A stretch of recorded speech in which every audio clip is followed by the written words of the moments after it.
what we must vote for in this place. Thank you.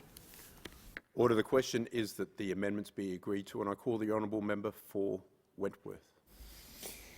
Thank you, Deputy Speaker. Let me begin by saying that I am so pleased that the first piece of legislation I will be debating is the Climate Change Bill 2022. This is an issue which is vitally important to me and to the people of Wentworth. Climate change matters to Wentworth. We care about it because of the impact that it has around the world and in Australia. Who can forget the devastating images of people wading into the ocean as their homes burned, or climbing onto their roofs as their rivers swallowed their houses? But climate change also affects Wentworth. We already see it. We saw it in the East Coast lows in 2016, where millions of dollars of damage were done to our coastal infrastructure. We saw it again this year, where our iconic beaches were again inundated by enormous waves. Extreme weather events will only get more prevalent under climate change, and Australia is the OECD country most vulnerable to it. And we know that we will see much more of that in the future. Our community will be hotter and drier, with a number of days over 30 degrees doubling by 2050. And we will see that, the other impacts that it will have across our community and our world. That is the future for Wentworth, for Australia and for all of us, unless we decide to act today and join in collective action across the world. We all have a responsibility to recognise that what our actions are doing to harm ourselves, others, and most importantly, and I say that seeing the students up there above in the chamber, to the future generations, because this bill and why I'm supporting it is because of you guys sitting up there. And we have an opportunity. Acting responsibly on climate isn't just about bearing a financial burden. It's about realising the financial opportunity that comes from changing how we act, from how our economy operates and embracing innovation. For Australia is once again truly the lucky country. Australia is one of the sunniest and windiest places on Earth. A solar panel here creates 2 to 3 times more electricity than it does in Europe or Japan. We have lithium, uranium, nickel and many other vital minerals and resources that are vital for the decarbonised future. Australia is facing tremendous opportunity, one like any other, and one that we must embrace. I'm pleased to say that Wentworth businesses are already starting to embrace this, like Microtowel, whose founder lives in Wentworth, who has created contact that goes across planes and on ships to reduce the drag and reduce fuel consumption and reduce emissions. Let's come to the core of this bill. The core of this bill is that it sets out a target for Australia to reduce its greenhouse gas emissions and formalises the government's and the Parliament's commitment to acting on climate change. This commitment is welcome and is long overdue. The previous target of 26 to 28% by 2030 was manifestly inadequate, and as an aspirational target, it was completely ineffective. Ineffective with dealing with climate change, ineffective with providing certainty or a framework business investment in decarbonisation. And that's absolutely crucial, and that's crucial to Wentworth, because businesses will be at the forefront of this change, but they need to believe that the Parliament and the people are behind those changes to make millions and billions of dollars worth of investment. And I believe that this bill does.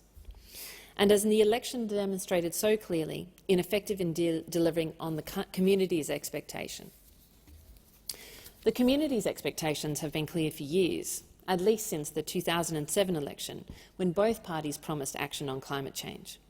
But for most of the last 15 years have been squandered, with responsibility for action left to state governments and local communities who have embraced the potential of renewable energy. The enthusiasm and action of local communities has been truly inspiring, and in Wentworth absolutely true. But Australia could have gone so much further and so much faster with federal leadership. Instead, we have wasted years and literally billions of dollars in inaction.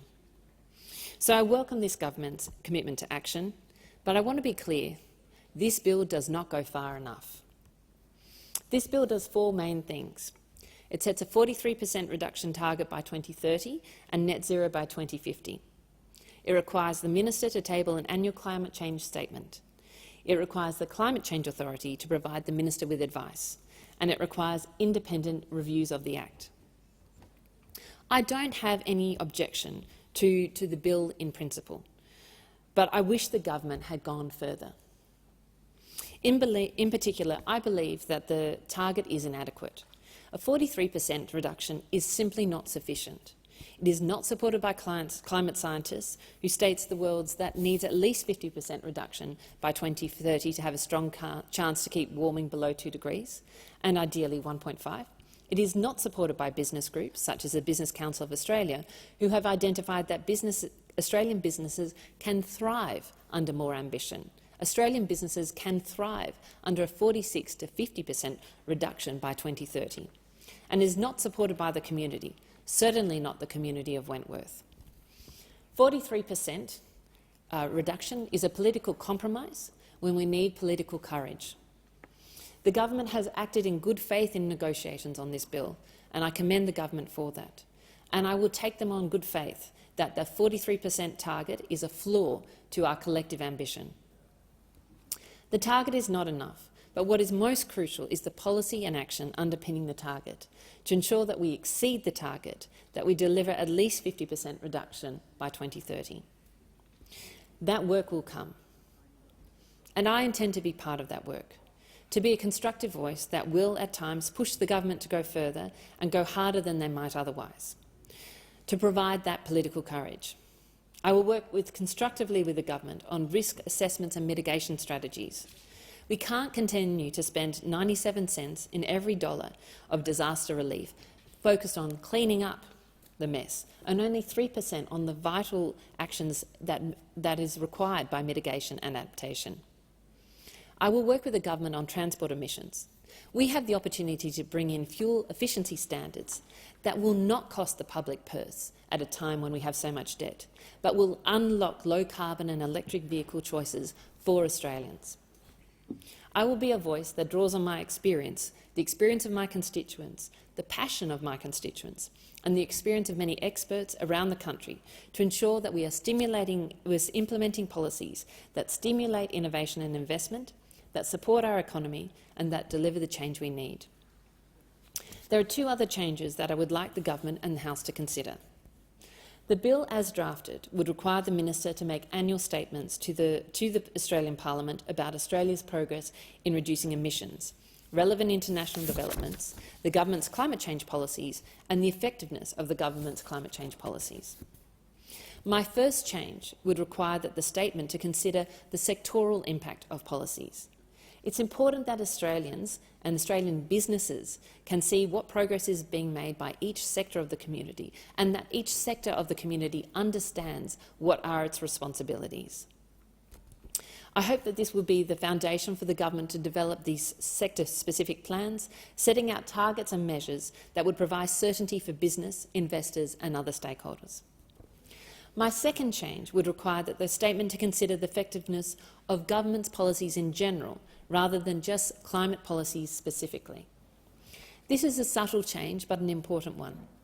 It will allow the minister, with advice from the Climate Change Authority, to consider the impact of government policies which might be making emission reduction targets more difficult, such as subsidies for fossil fuel industries. Transparency is vital in this parliament, and this transparency will help inform the public debate and allow voters to take an informed view on the full cost of the government policies in relation to climate action. I believe these changes are reasonable and sensible and will help us make progress towards our emission reductions. I hope the government and others in this place will seriously consider supporting them. Finally, I'd like to talk about the consultation process for this bill and thank the Minister and the rest of the crossbench for their engagement. Again, I think of the students up here watching us, and I think that they are looking for a parliament that comes together and collaborates on what are the most important issues of the day. And so I'm really pleased and delighted that this is an example where the government has acted in good faith and I think worked really effectively across the parliament. Through this collaboration, we have got the acknowledgement in the bill that the target is a floor, not a ceiling for our action. We have linked the bill back to the science of climate change, which is absolutely crucial. We have strengthened the accountability that the minister must show Parliament, and we have ensured this bill will be reviewed periodically. I hope we will see much more of that collaboration in this 47th Parliament and set a high bar for this country and for future parliaments. In conclusion, I will be supporting this bill. It is an important first step, the first real step in far too long, but it is not enough. We need more action. We need risk mitigation strategies. We need adaptation plans.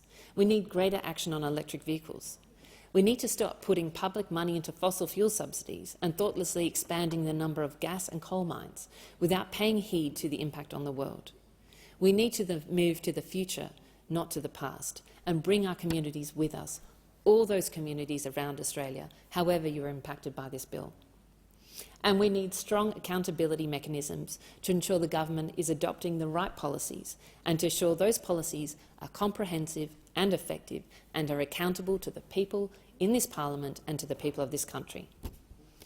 And I, for one, will be holding the government to account and ensuring that they take the next step and the one after until our country is finally in the place it needs to be.